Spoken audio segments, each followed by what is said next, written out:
Manchester United have just drawn 0-0 with Crystal Palace away from home in the Premier League. And as you can see from the video title and the video thumbnail, I am feeling particularly frustrated. Now, I'm going to go into my full match reaction. I'm going to give you my thoughts, give you my opinions. I want you to do the same as well. Get in the comment section right now. Let me know how you thought Manchester United did in the 0-0 game against Crystal Palace. And also make sure to smash a like and subscribe if you are new. Right, I'm going to say this from the off, right?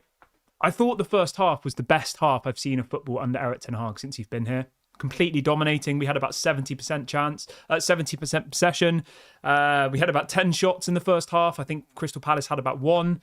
I'm just going to have a little look on my phone at the XG because, let me just have a look. Yeah, in the end, we had 70% possession across that game and our XG was 2. So frustrating. It's so frustrating because we actually did play well. There'll be people like, there's people in the chat who are blaming the manager. I mean, you clearly don't know anything about football. You probably didn't even watch the game. If you genuinely think that that's the manager's fault, we had so many clear-cut opportunities and our players can't score goals to save their life. And I said this in the summer and I'll say it again. And people were like arguing with me saying, you don't know what you're talking about. I still feel like we need an out-and-out goal scorer. For me, Joshua Zirkzee isn't an out-and-out goal scorer. I think he's more of a number 10. I don't think he's a natural clinical finisher. And to be honest, he's pretty much said that himself. Joshua Zirkzee, in a recent interview, said he's a 9.5, which is somewhere between a striker and a number 10. So this isn't me being critical of him. This is Joshua Zirkzee, in his own words, saying that he's not really a striker. And you can clearly see that. Like, every time he gets the ball, he tries to do little touches and little flicks and stuff. Like, he's not a kind of player who gets the ball and runs at the attack and tries to score. And we saw that in the first half. There was multiple opportunities where, he had a chance to score and he didn't. And I think, obviously you've got Rasmus Højlund, great, but Rasmus Højlund isn't a clinical striker either. He's 20 years of age. He's just come off the back of an injury, which has seen him out for like 4 or 5 games. We don't really have anyone in our team, in my opinion, that's like a clinical goal scorer. Maybe you could argue Marcus Rashford, but I think I'm pushing it, to be completely honest. Now, when I say clinical goal scorer, I'm talking about people like Cristiano Ronaldo, people like Zlatan Ibrahimovic, people like Wayne Rooney, people like Ole Gunnar Solskjaer, like all of these people who've played for Manchester, Ruud van Nistelrooy, Robin van Persie. You get the idea here, right? We don't have that at the moment. We really, really don't. And nobody can complain about Erik ten Hag. He didn't play Rashford. People complain that Rashford plays too much. He didn't play Rashford. Rashford was dropped. The only thing I will criticise, right, from Erik ten Hag today is his inability to sub Bruno Fernandes. I think Bruno Fernandes was poor today. Every time he got the ball, he gave the ball away. And I know Bruno does that quite often, but today we were playing beautiful football, I thought, at points. We were keeping the possession. We were playing out from the back. Tell me now for a fact, when was the last time you saw Manchester United play football out from the back like they did today? Tell me. You won't be able to, because we haven't. We haven't done that in literally years, where the goalkeeper will get the ball and we will successfully play the ball out from the back and create an attack. We never do that. And today we did. But then there's Bruno, who instead of playing the little simple pass to somebody close to him and progressing, he'll go for the Hollywood ball every single time. And 9 times out of 10, he would lose possession. I thought Bruno was really, really poor today. But I thought the rest of them were really, really good. I do. I thought Mazraoui, unbelievable. I thought Lisandro Martinez, unbelievable. De Ligt was decent. Onana made 2 absolutely massive saves. I thought Ahmad, ball in, unbelievable again. Garnacho, really good. I thought Eriksen was really good. It was just Bruno Fernandes for me. And I'm not saying we lost the game because of Bruno Fernandes. I'm just trying to be fair here. I'm trying to, give my criticism in a fair way. And I think the only criticism I can really give today of Ten Hag was that he didn't bring off Bruno Fernandes. If it was me, and again, I'm not a football manager, I'm just a football fan like you, I would have moved Joshua Zirkzee to the number 10 role where Bruno Fernandes was playing, and I'd have put Højlund up front. I think that would have worked really well. Because Joshua Zirkzee as a number 10, I think is really, really good. But as a striker, I just don't think he really offers us that much. Yeah. But for me personally, I don't think this is Erik ten Hag's fault today. It really isn't. The people who were saying Erik ten Hag out, I don't think you actually watch football.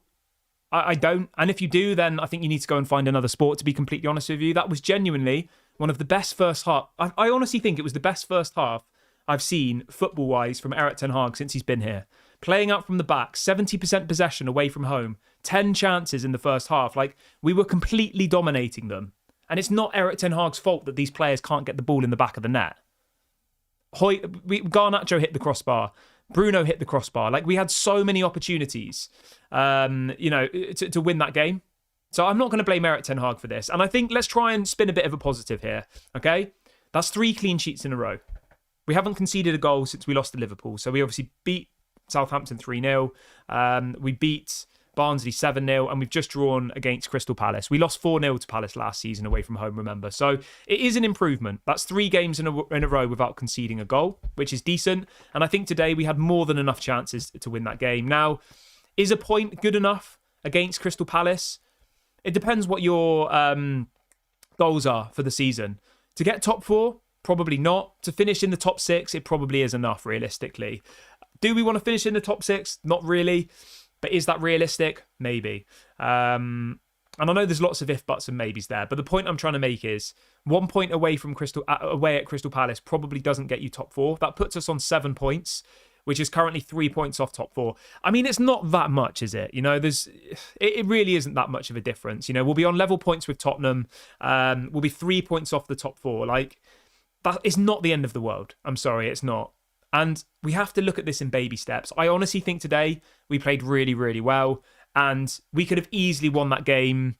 If I'm being completely fair, I think the game should have been about 3-1 Manchester United. Eze had a good chance to score, which Onana saved. Dean Henderson suddenly turned into prime Buffon, pulling off some absolutely unbelievable saves. We had so many opportunities to win that game today, and we didn't. And you can't blame Erik ten Hag for that. You can't. And people who are, I just think you have an agenda. Is Erik ten Hag the one who's on the pitch having to put the goal and the ball in the back of the net? No. 3 clean sheets in a row. We're building. We're progressing. That has to mean something for me.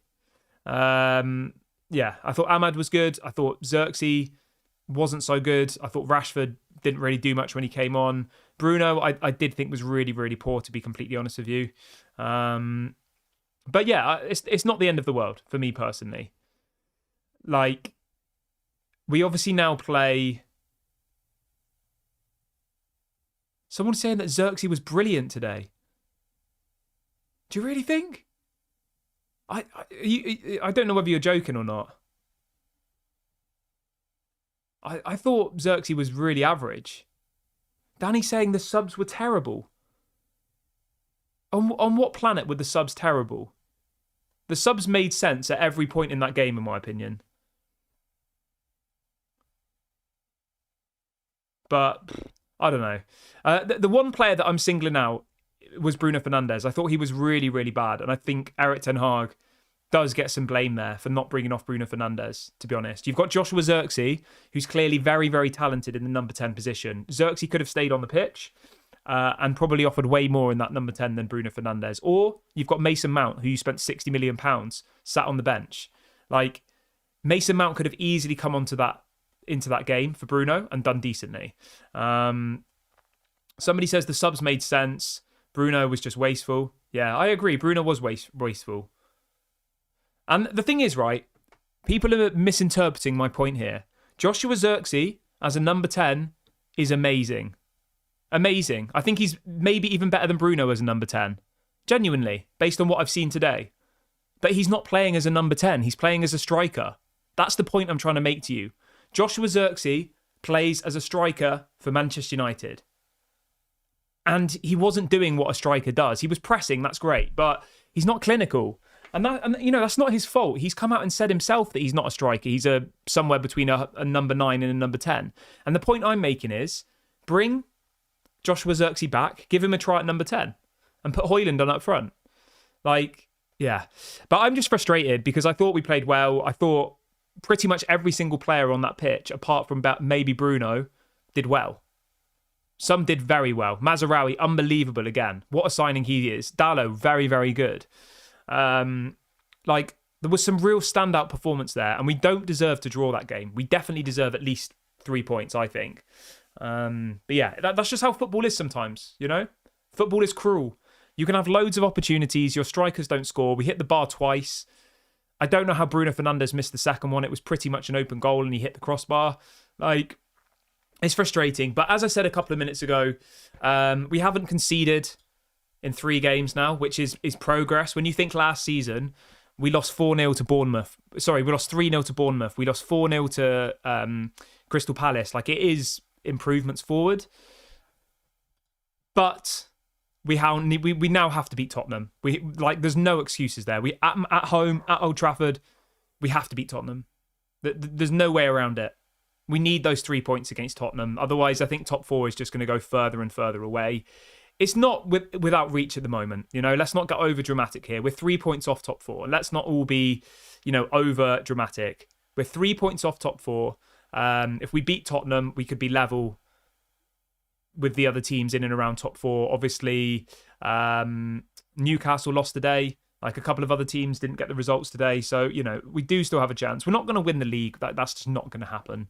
Top 4, top 5 has to be the kind of expectation. Remember, 5th place probably will get Champions League this season as well. So you've kind of got to see it as the top 5. And for me personally, the goal for this season is still to win the Europa League. Obviously, we play our first Europa League game against FC Twente on, is it Wednesday? I think it's Wednesday, or it might be Thursday. I can't remember off the top of my head. Let me have a quick look. It is on the 25th, which I believe is Wednesday. Let's have a look. Yeah, Wednesday. So I'm looking forward to that. I think there is progress being made. I'm frustrating. It's frustrated. I am frustrated, but yeah. I'm going to wrap the video up here. Thank you very much for watching. Make sure to get your comments in below. Please do smash a like before you leave. Subscribe to the channel if you're new. This has been Daily Red Devil. I'll speak to you all later. Bye for now.